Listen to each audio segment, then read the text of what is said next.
নে নে, যে যা পারিস নিয়ে চল, আমাদের সব দুঃখ ঘুচে যাবে। কেন জানি না মনে হচ্ছে এগুলো না আসল নয়। সবাই যে যার মতো হুড়মুড়িয়ে সোনাদানা কুড়োতে থাকলেও বিপুলের মনে কিন্তু সন্দেহ তৈরি হয়। সে ক্রমশ এগিয়ে যায়, একতলা থেকে দোতলা ও শেষ তলায় ওঠে। উঠে দেখে এগুলো এগুলো আসল, তার মানে এইগুলো নিতে হবে, কিন্তু অল্প, যতটুকু আমি বইতে পারবো ততটুকুই। ফিরে যাও, যে যেখানে আছো ফিরে যাও। রাক্ষসের ডেরা এটা, রাক্ষসের ফিরে আসার সময় হয়েছে, ফিরে যাও। এটা রাক্ষসের ডেরা? ঘরের ছেলে ঘরে ফেরাই ভালো। ঠিক ঠিক।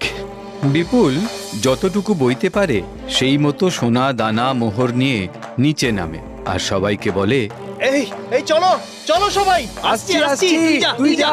রাক্ষসের ডেরা থেকে বেরিয়ে হাঁটতে থাকে বিপুল। কিছুটা পথ এগোতেই হঠাৎ দেখে সামনের দিকের রাস্তা উধাও হয়েছে, বদলে সামনে এক বিশাল পুকুর। বিপুল সোনার ব্যাগ নিয়ে সেই পুকুরেই ঝাঁপ দেয়, কিন্তু তখনই অদ্ভুতভাবে পুকুরে ঢেউ ওঠে আর সেই স্রোতে ভেসে যায় বিপুলের সোনা ভর্তি ব্যাগ। যা যা এনেছিলাম সব ভেসে গেল, এবার কি হবে? আবার যাব?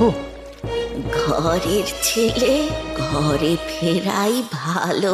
যা গেছে যাক, আগে বাড়ি ফিরি। খানিক এগোতেই একটা বাঁদর এসে তার পথ আটকায়।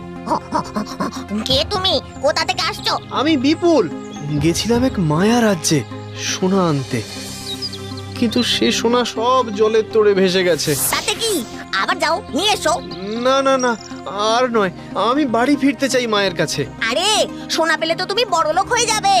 জানি, কিন্তু তবু লোভ ভালো নয়। তবু ভেবে দেখো একবার, সোনা কিন্তু অনেক মূল্যবান। তা হোক, আমি আর যাব না, তুমি পথ জানলে বলো, নইলে আমি চললাম। আরে বাহ, তুমি তো দেখছি খুব নির্লোভ।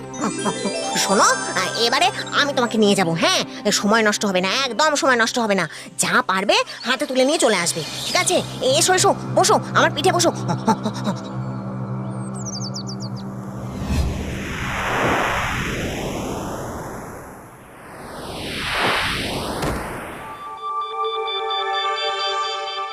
যাও যাও, এগিয়ে যাও, আর যা দরকার নিয়ে বেরিয়ে এসো, ঠিক আছে?